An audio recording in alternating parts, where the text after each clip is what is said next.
You're listening to The Dating Den with dating and relationship badass and best-selling author Marni Batista. Every week, you'll get the raw truth from top experts and real people on the important dating, sex, and relationship issues you want to know about. So if you're ready for true talk that's authentic and unfiltered, and you're not afraid to be called out on your stuff, then you're ready for what's next.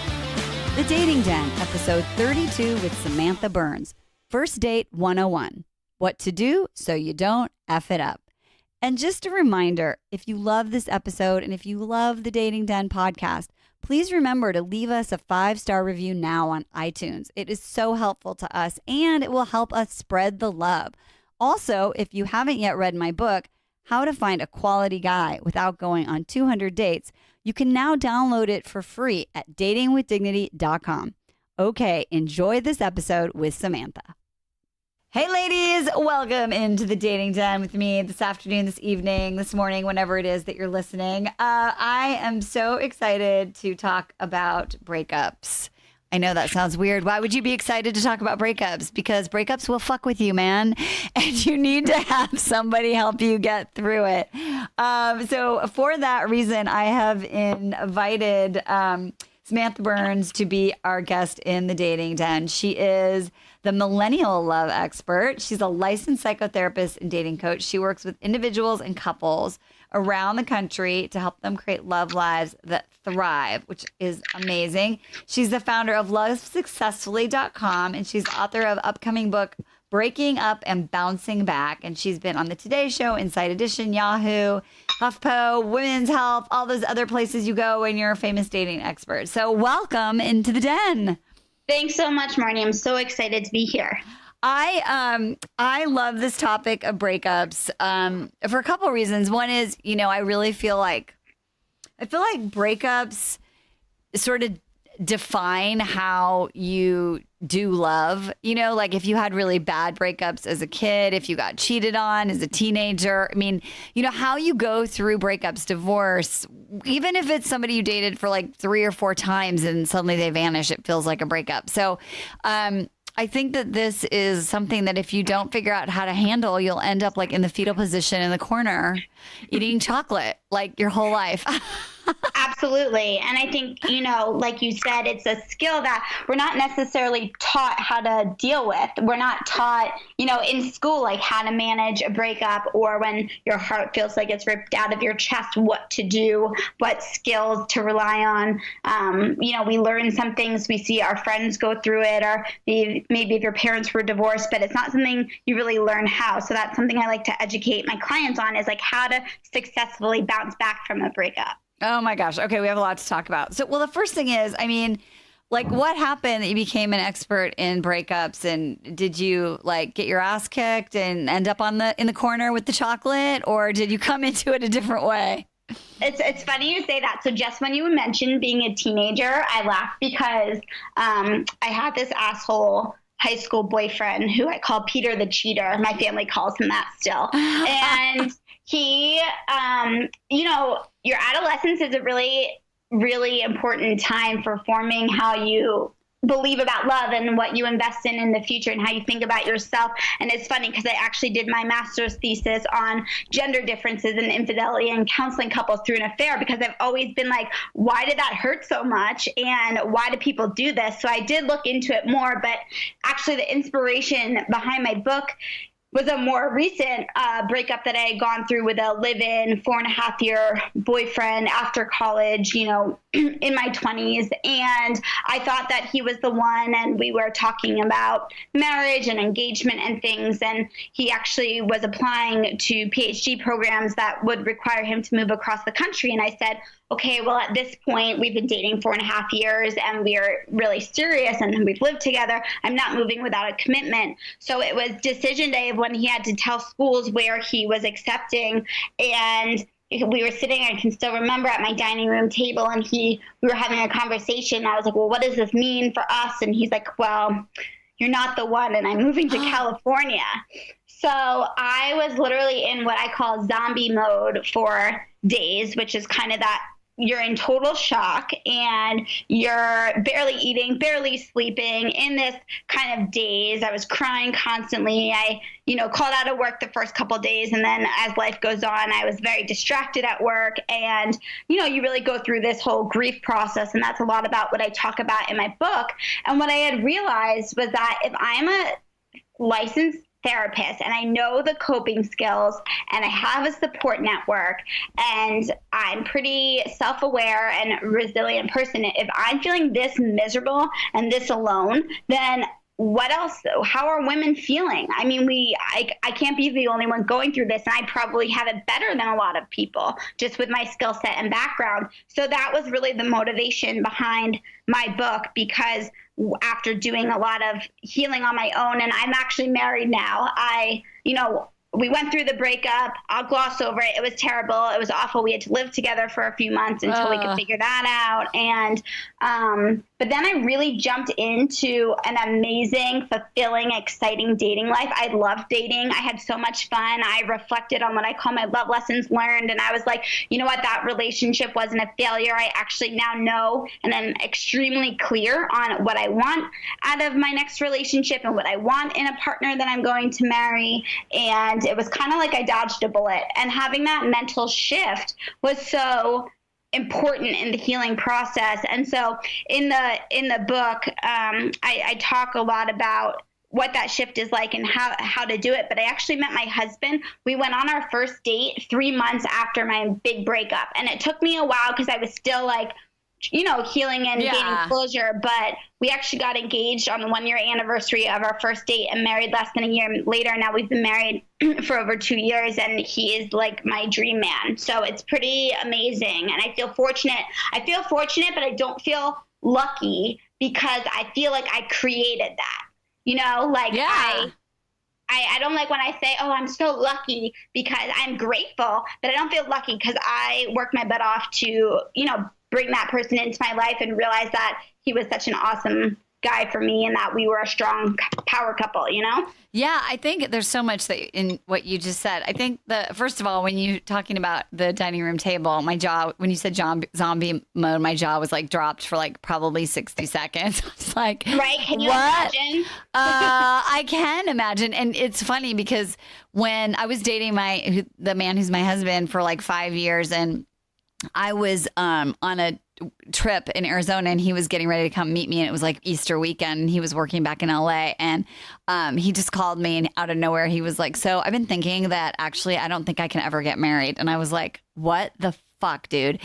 And I threw the phone. It was like a cordless phone. I was at my parents' house, and I threw it across the floor. And I had that same thought of like, I'm a person who basically has my shit together, and if I am freaking out, like, breaking up is it is either going to make or break you. And so I love what you're talking about in terms of going through the process of it and then recreating whatever it is that you need to find the good relationship. So absolutely. And I think, my goal was really to make readers realize that they're not alone in this experience. It's actually a really common human experience, but we don't necessarily talk about it a lot.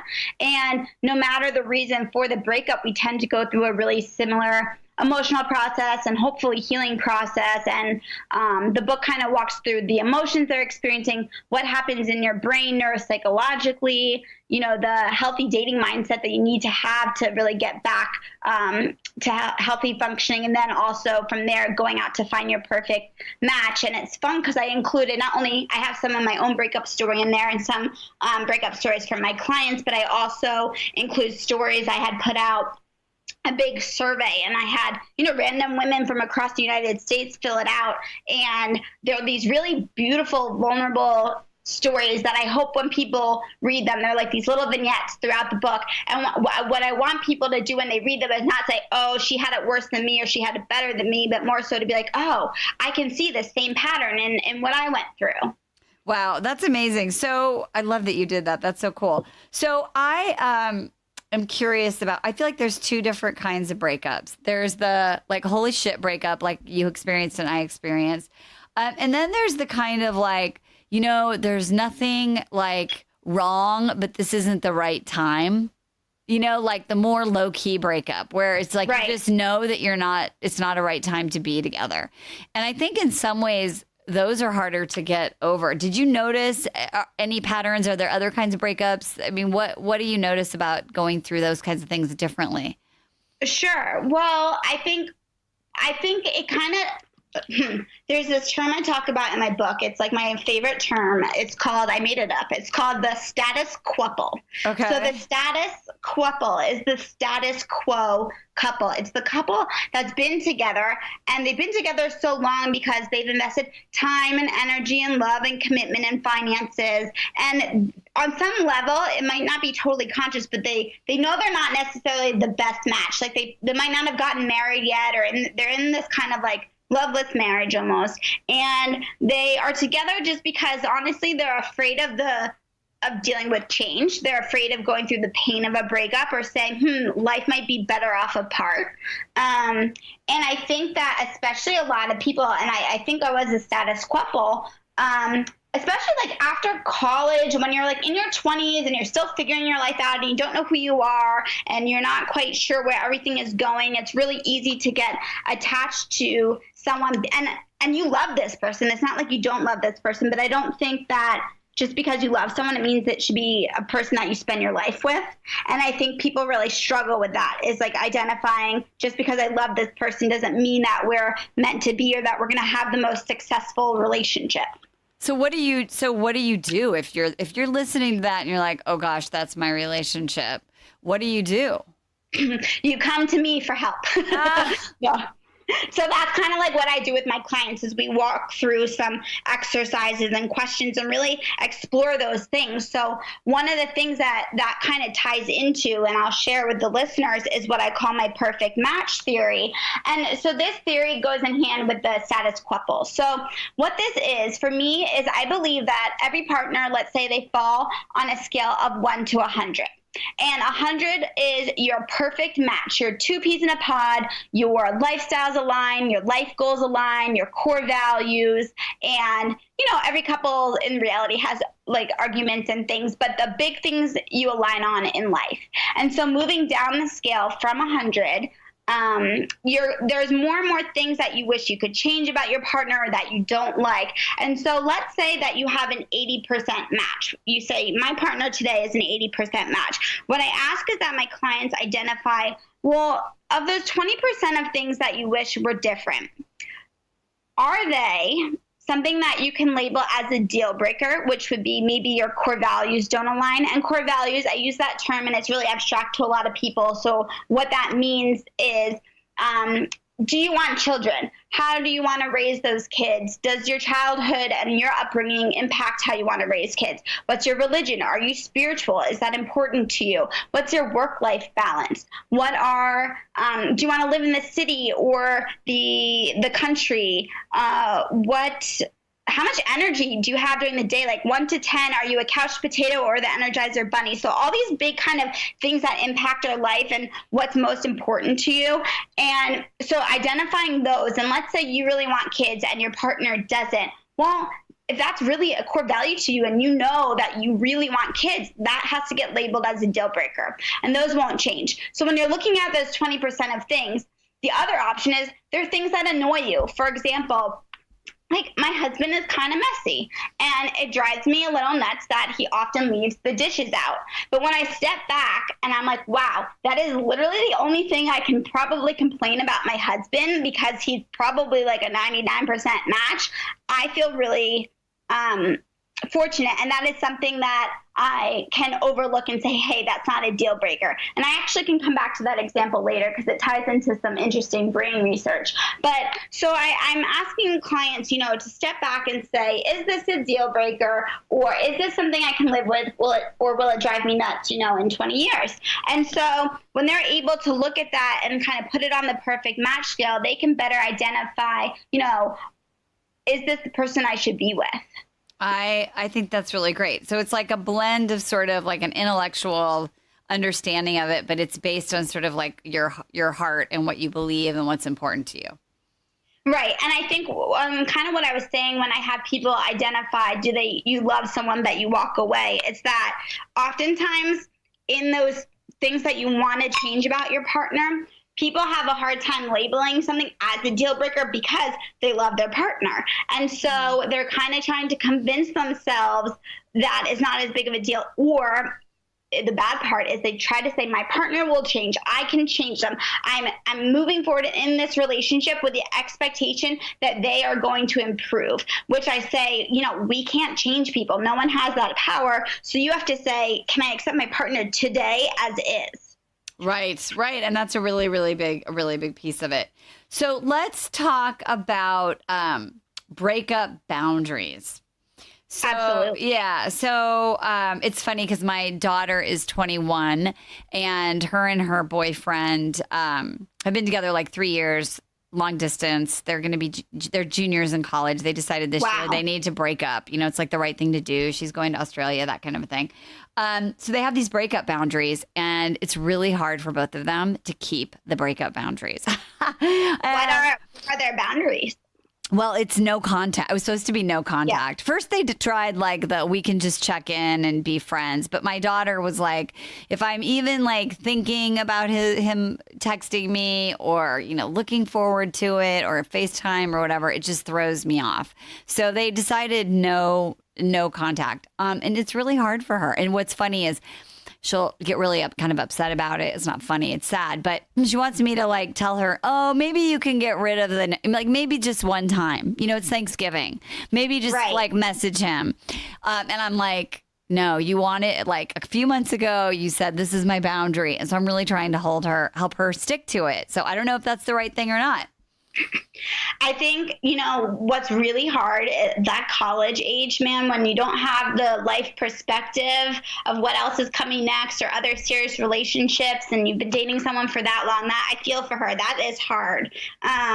So one thing with the breakup, so in this survey that I had sent out to women that responded about their breakup experiences, I asked about the breakup process. And what I learned was, there's kind of two main categories that people fall in. One that I call the cold turkey cutoff, which is when you have really strong boundaries and you have one breakup conversation. Maybe you meet once to exchange your belongings, and then that's it. They're kind of vaporized from your life.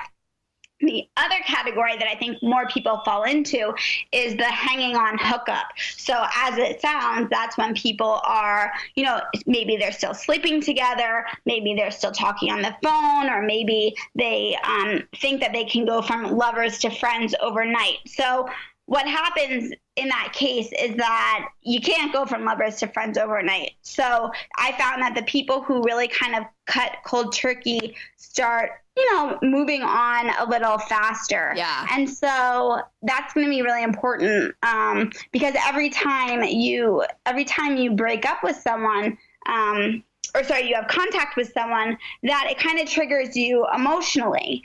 And why that is actually because so in brain science, they've found that when you fall in love with someone, it actually activates the same portion of your brain as it lights up in brain scan studies as active addiction, so drugs or alcohol. So basically, research is saying we are addicted to our partners. So when we break up with someone, it's a shock to our system. We're going through a withdrawal. So every time that our ex sends us a message on Facebook or likes our photo on Instagram, or we find their sweatshirt in the back of our closet, it triggers us, and it kind of gives us those cravings of I miss him, or that's when you're kind of more impulsively going to text him or reach out to him, and that kind of starts the cycle all over again. So it's really important to make a clean break. And when you do this, it doesn't have to be forever. So in your daughter's case,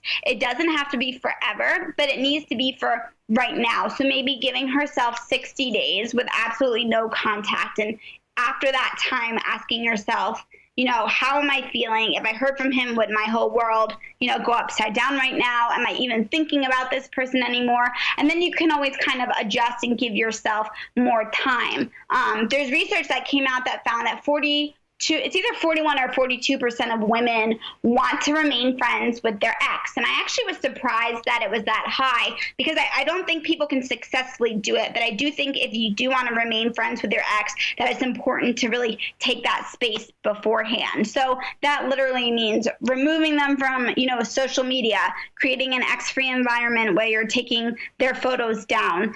Maybe you have their photos all over your Facebook. So you don't have to necessarily delete everything. Like, get a flash drive and save your favorite photos to that and delete them off your page so you're not sitting there and scrolling through them. And I say get a breakup box. Like, get a breakup box where you can put little mementos or keepsakes or things of value that you don't want to get rid of, and put them in this little box. And you can put it at the back of your closet. You can put it under your bed. You can give it to your best friend. And then after time, when you're not as emotional and you've made more progress, if you want to look through it, or you want to, go back and have your vacation photos from your trip to Hawaii, that's totally fine. But it can't be right now when you're going to be head in the ice cream carton crying with the photos. Yeah, I'm not surprised that, the cold turkey is the best way. I was just actually watching this show. Have you ever seen the show This Is Us? It's so good.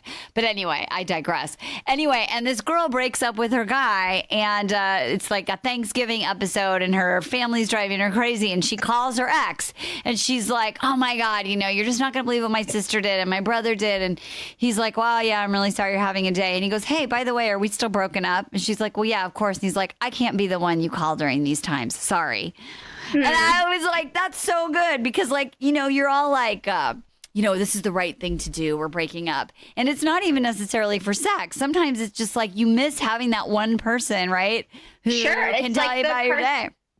Well, that kind of ties into why breakups are so painful, because at our core, humans, we depend on each other for survival. So it's built into our existence that we need to feel a sense of belonging. We need to know that we mean something to someone. Our attachment to our early childhood caregivers, we don't survive if someone doesn't give us love, if they don't physically hold us and give us affection. And so it's wired into us that we need love and we need a sense of belonging. So when someone breaks up with you, they're literally choosing to live their life without you as their partner. And that is rejection at its core. It's saying, basically, I can live without you. You're better off left for dead. That's how we process it. And so now no one cares if our boss yelled at us at work, or who we want to, talk about Game of Thrones with on the phone, because that's your person that was giving you a sense of meaning, a sense of belonging. So that actually ties into a really good point about healthy coping skills. So when I asked the women, what did you find the most helpful in getting through your breakup, there was two main themes that I saw. One was quality time with friends, because having a strong support system shows you that, again, you're not alone, that you belong, that you can start texting someone else and slowly replace that person of attachment with a good friend until you're out dating again and in another relationship. The other most helpful coping skill was exercise. And that's not surprising to me. There's so much research that shows and talks about, the mental health benefits of exercise and the release of dopamine that makes you feel happy, and it decreases stress and depression and anxiety, which are all symptoms that you may have when going through a breakup. I'm just laughing when you're talking about the exercise thing, because, I'm probably a little bit older than you. So my kids are in their 20s, and about, I don't know, maybe 10 or 15 years ago, there was a whole set of the mommy and me parents where, we all started getting divorced, right? And it was always amazing to me because everybody looked better after the divorce, right? Everybody, like a hot breakup on. Well, yeah, they just got, they started going to the gym, they started exercising, they started, they loved their life again, right? And so, really doing those things, like creating a really great community of friends, going to take physical care of yourself, realizing that you are not the person that was just in this relationship that wasn't going very well. And I think that's also an interesting thing, is when we're in a relationship that's not working, we start to just we're not ourselves. We lose our joy. We just are in our head, and we're tired, and we lose our energy. So I think in terms of surviving that, remembering that you're kind of getting yourself back, right? Absolutely. So one of the signs I think that you're in a really great relationship is when your partner brings out the best in you. So a good sign that maybe this isn't the right relationship for you is, do you feel needy, insecure, crazy, jealous, anxious, angry, upset all of the time? So like when you don't like yourself, that's a good sign that something is not right, and likely the relationship. So in some of the articles that you've written, you talk a lot about this whole thing, dating with intent. So you're going through the breakup, you've got these coping skills, and then you decide, girlfriend, it's time to go back out and date. So what is dating with intent? Sure. So dating with intent means being intentional and strategic about your love life so that you can be a smarter dater. So it means knowing yourself extremely well and getting crystal clear on what you're looking for in a partner. And as I mentioned, that might mean knowing all about your core values, your deal breakers, what deal breakers, not superficial qualities like he chews with his mouth open or the music he likes, like digging obviously into those bigger lifestyle questions. And so when you're dating with intent, you're not just kind of out there like floating around, like you really have a purpose. And a lot of it is more about like the self-reflection and introspection, about looking back on past relationships, and every date you go on, kind of, I call it dating data, like collecting your dating data and analyzing it so that you can make smarter choices every time moving forward. So you're not just kind of going out with any guy that asks you out, like you really know what you're looking for. And that means talking about core values early on in a relationship before. So many times I see people get swept away by, I call it the love potion. It's like that neurochemical cocktail in your brain of dopamine and noradrenaline and oxytocin that make you feel excited and giddy and wrapped up in love with people. And it blinds you to seeing people's flaws, and it gives you that hyper-focused kind of obsessive feeling of when you're totally smitten, which is a wonderful feeling. But once you come out of that honeymoon stage and then you're just left with this person and you're like, oh, I actually don't really like you, or oh, we don't really have that much in common, or wow, like we don't actually align on the big things in life. Why waste your time? That's, for some people it can take a full year before you're out of that honeymoon stage, which has the big impact with the brain chemistry. So that's like a year of your life where, had you been a little more intentional early on and really dug deep to explore some of the big hitting questions, it prevents you from wasting your time. So you're being more strategic. And there's actually research that came out this past year that found that 80% of singles think it's fair game to talk about money, politics, and religion on a first date. And I was really excited to see that, because that aligns with my, coaching style and beliefs about core values. Like those are all really important things that have a big impact on our daily life, and that people welcome those types of conversations. I think when you're emotionally mature and you're really looking for a serious committed relationship, you're not going to shut down on that kind of conversation. You're going to welcome it and engage in those conversations with someone that you're dating. And if you're on a date with someone and they're like not feeling down with that conversation, then that's a great sort of selector, right? Like if they're not really willing to have these conversations and they're either not really looking for a serious relationship or they have something to hide, et cetera, right?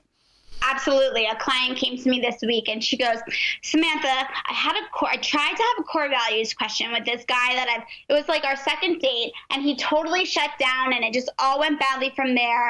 And I realized that he's just not ready for a relationship. And I was like, you go, girl, because he's just not emotionally available. I talk about like being emotionally available a lot, and just for like listeners out there, one thing that I say, there's a lot of ways to tell, but the biggest one is honestly like if his actions don't match up with his words. So if he's saying like, yeah, I want a relationship, but then he's not sitting there and like actually engaging in conversations to build emotional intimacy, that's a red flag. Absolutely. I'm a big fan of words and actions must match. Absolutely. So before we end, we've talked a little bit about dating. You talked about your perfect match, sort of your chart, your algorithm, so to speak. Yes. So how do you know if you found the one, and how long does it take to know he's the one? That's an interesting question. So I got engaged on the 1 year anniversary of my first date 1 year anniversary. And so my husband and I, given what I do for a profession, and he's also, I think, the most emotionally intelligent man that I've ever met, would I say. So we had lots of these deep conversations early on. And it's funny, I look back now, and I even said this to my husband. I was like, you knew me better in 4 months of dating than my ex in 4.5 years knew me. And he really saw all of me. And it was just such a wonderful experience. But I will say there is something for waiting a little longer than a year, because again, sometimes it takes that brain chemistry a year to kind of come out of the honeymoon stage. And that's when you're really just with your partner and you're kind of in the daily grind, and maybe you've moved in together, or you're thinking about moving in together. So it can take people a little longer to figure out if he's the one. And sometimes you might want to go through 1 or 2, holiday seasons together, because that's often when we celebrate traditions or we get together with family. So there's a few things that kind of happen, but I definitely think if you're talking big picture stuff and you kind of are aligned on those, and it could definitely be in the first 1 to 2 years. And so the signs that you're looking for, so these are things that I talk about with my clients. So number 1 is really important. It's when you're equally enamored and content with or without sex. So I like to ask my clients, do you pass the sweatpants test? When you have just as much fun being silly in sweatpants together as when it gets hot and heavy in the bedroom. Or another way to look at that is, do you use sex to further your intimacy, or do you use sex to gain intimacy? Does that make sense? Yeah, totally. So what you're saying is you're connected already, and sex is just enhancing that, deepening it, versus the only time you're connected is when you're having sex. Absolutely. And I think it's funny, because my husband and I used to talk about this. He was like, wow, you're the first woman that, I was dating, and we'd be together for, multiple months. And I was totally happy just hanging out, watching a movie on a Friday with you, even if it didn't lead to sex. And I was just as happy. And I felt the same way. It was really good. I didn't feel like I had to be sexually manipulative or try to kind of gain his interest by using my, sexual prowess at all. I really just felt totally comfortable and connected with him when we were hanging out in our sweatpants. I love that. I personally love sweatpant time, if you must know. Oh my gosh. I know. And for God, it's now the old married lady in me, I come home, I'm like, bras off, sweatpants on. But okay, so that's number 1. Another sign is, I say, do you have the we factor versus the me factor? So sometimes I'm actually surprised how long people can be together when they still have that me factor. So the we factor is are you constantly a team? Are you always making each other a priority? Are you always thinking of you collectively as a unified couple?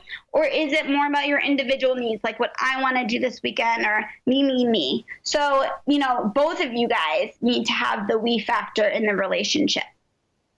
Okay. And are there any others besides? Yeah, so okay, I have tell me more. Tell me a couple more. A couple more. Yep. So when you feel like you're a better person with them, so I mentioned that, do they bring out the best in you? Or again, are you crazy, jealous, insecure, depressed, angry? What are they bringing out, that darker, nasty side? So if that happens, maybe you're a status quo-ple and you're just together for so long. And at this point, you need to call it quits and go find you again. Number 4 is core values. So do your core values align? We chatted about this, but I just really believe that the fewer, when you agree on those big picture topics, you're going to encounter fewer roadblocks. And life is already challenging enough. So knowing that you're in agreement, there's just less compromising, because you want the same things. And though compromising is important to a relationship, it kind of stinks, because when you compromise all the time, neither one of you is necessarily getting your way. So at least when you're aligned on the big things, you don't have to compromise on those. And then the last thing, it sounds obvious, but when you think of your future, does it include this person? So I know that sounds simple, but sometimes you don't know what job you're going to have or what city you're going to live in. But if it's just really clear, duh, of course this person is next to me, that's a good sign, versus if it's kind of hazy, or you're I don't know, maybe we could get divorced. Like, that's not a good sign to be thinking about. Yeah, definitely. If you're going into it and you're like not imagining being with your person for the long term, that would definitely be a red flag. But it sounds like from what you're saying that some people kind of don't consider that. I mean, they don't consider it, or they feel trapped, or maybe there's external pressure from like parents or family, like, oh, you guys have been together so long, just get married already. And so they're not necessarily, self-aware or acting in their best interest. And it's surprising because it sounds obvious, but again, it happens all the time. Yeah, that's totally amazing. So I'm just like shaking my head going, how could you do that? But I guess you could do that. Because you get blinded, you just totally get blinded and you get into that comfort zone. And you get comfortable and like comfortable. Some people, when we have the perfect match talk, like some people are totally cool with like a 75% match because they're like, I'm comfortable. I know we can live together. I'm not the happiest, but these are also people who tend to get joy and fulfillment from external factors outside their relationship. They're really involved in their work life. They have really close-knit family that they're constantly spending time with. They have best friends that they love. So what they're lacking in their relationship, they kind of make up for in other areas in their life. And that's not my job to judge that. I just want them to be aware of it so they can like accurately, pick a relationship that is going to satisfy them. Yeah, I think that's really smart. And I think, like you said, there's no good, there's no bad. It's just being aware of it and realizing that that's a choice that you're making so you don't feel trapped. Right, because then that leads to relationship satisfaction. And like for people, because I do work with couples, who come in and they're feeling disconnected or like the spark is gone, and that is like it leads into that type of conversation then, Yeah. So that'll be a whole other interview. We'll talk about couples. Absolutely. Okay, cool. So last thing, like if there's somebody right now who is, thinking about a breakup, but is afraid of change, is afraid of being alone, afraid maybe this is the best that there is, doesn't want to, go through it. Do you have any advice for that woman? That I think, and it almost doesn't feel this way, but that there's life after breakup. And that life right now looks like a giant question mark because you're not living it and you're comfortable, but that there's happiness out there for you, and that to really have that mental shift that, somehow you're dodging a bullet, or there's this better life out there for you, and tuning into that inner voice. So that was what I ignored in my relationship for 4.5 years. Was I always had this little inner voice that was like, I love this man and he's really wonderful and we're a great couple, but something just doesn't quite feel right. And it was this little inner anxiety. And because I'd never been in love the way that I am with my husband, like I just didn't know that existed. And so I had this voice and I stuffed it down for 4.5 years. And again, it was a really great relationship, but something was just wrong or something was off. So the fact that you're having that voice itself means that you should probably listen to it or empower it, or at least go seek some professional help where you can have, talk through it in a safe place. Because if you're noticing those thoughts and you're stuffing it down, right? Like there's a reason, like that inner voice is your self-protection and you're having it for a reason. It's the same thing why you have, that gut reaction to things. Like you don't just have a gut reaction or a gut feeling when things are all fine and dandy. That only comes up when something's fishy or something's going on or you don't feel safe, right? So if you're having that all the time, I'm thinking that it's time to empower that. And whether it's with me or whoever you want to work with, I think it's important to start working through it. I freaking love it. I think that's such good advice. I'm so glad I got to meet you and have this conversation about breakups and dating. I think you are very brilliant, and I wish you so much luck with your book. It sounds like it's going to be fabulous. Thanks so much, Marni. It was really nice chatting with you. All right, we'll have you back in the den soon. Thanks, Samantha.